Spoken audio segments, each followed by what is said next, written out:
All right. These are top five Facebook creatives that you should test in 2024. And in this video, I'll be showing you different types of static images that you can test quickly so you can find winning creatives and start scaling. Bit of my story. I lived as a digital nomad, freelancing for clients here and there, worked for a few agencies, and have worked as a head of growth for a D2C brand in Australia called Pair.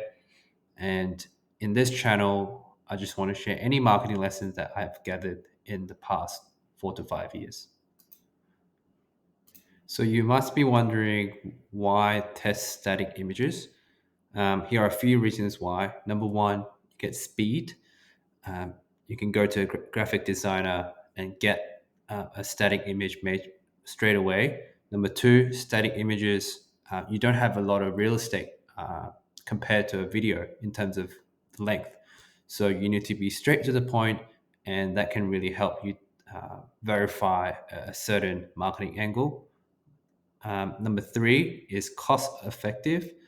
If you're testing a video set and haven't verified the messaging, you'll have to go to EGC Creator or go to a photography set, and they'll cost you money. Whereas if you test statics, it's very cost effective, and once you once you figure out a winning static angle, a messaging, for example, in this diagram here, let's say you've tested three statics, one is a winner, two are losers.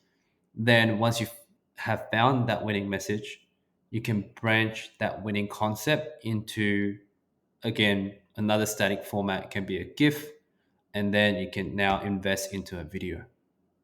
And so this is why I highlight uh, that you should start your creative testing with static images.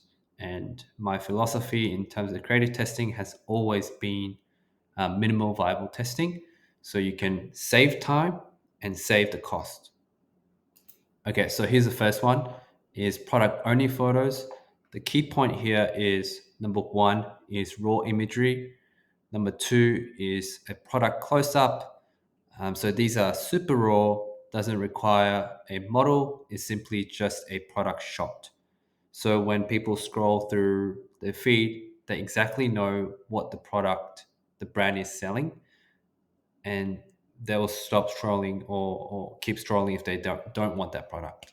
So this gives you a lot of a fast testing loop for you to verify which product is working, um, and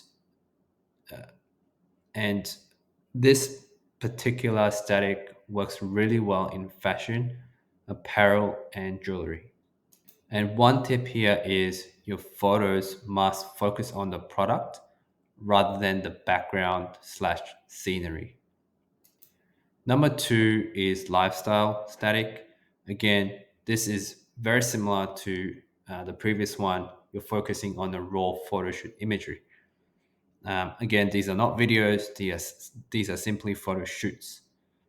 And examples here are taken by professional cameras, but take the minimal viable testing concept and you can take this shot with an iPhone. These have more of an operational burden as you may have to hire a model. However, you can take this, you can get your friends or family to wear a certain product or use a certain product. The point here is to sell the outcome and the vibe, especially for apparel brands, to get customers to imagine themselves with that product. Number three is a call out ad. Once you have that product photography, now it's time to add a bit of copywriting into these. And common thing that I've found with successful ads in this category is that number one, they have one big headline, and number two, they either focus on highlighting the benefits or the features. This is quite similar to product only photos, but with this, you have more opportunity to convince the customers more. And this works well with products like bed sheets, socks, where it's a very common product, and it needs more differentiation in the market. For fashion, you might not need that much. If it's more of a utility fashion product, for example, waterproof jeans, these call out ads are really good. Number four, this is a must have in your creative mix, is social proof. People are social mammals. People need convincing either by themselves or by others. And that's why word of mouth is such a great marketing channel. And so, key points here is review should be punchy and straight to the point, address possible pain points and objections that people will have. And by reading the review, that objection is addressed.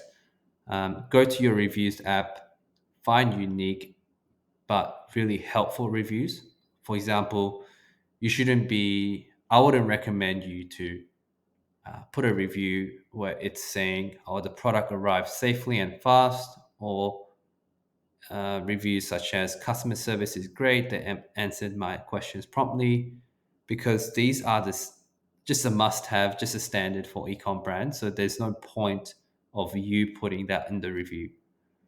But for example, here, uh, for shavers, they'll really want a very close shave, but as comfortable but safe. So this review is a great one. So focus on those reviews that address certain pain points, desires, and objections. Lastly, it's an offer ad. This is great for acquiring new customers if your unit economics are in place. Um, for example, if you don't have a good economics to give to sell two leggings for 24, you shouldn't really do it unless you're funded, or you have other means to do so. Only do it if you know that your repeat purchase rate is good, your LTV can grow at a good place to cover your acquisition cost, and number three is that you have inventory to support that scale. Another tip I'll recommend is to come up with a very clear and concise offer. For example, $25 off first order, very straightforward.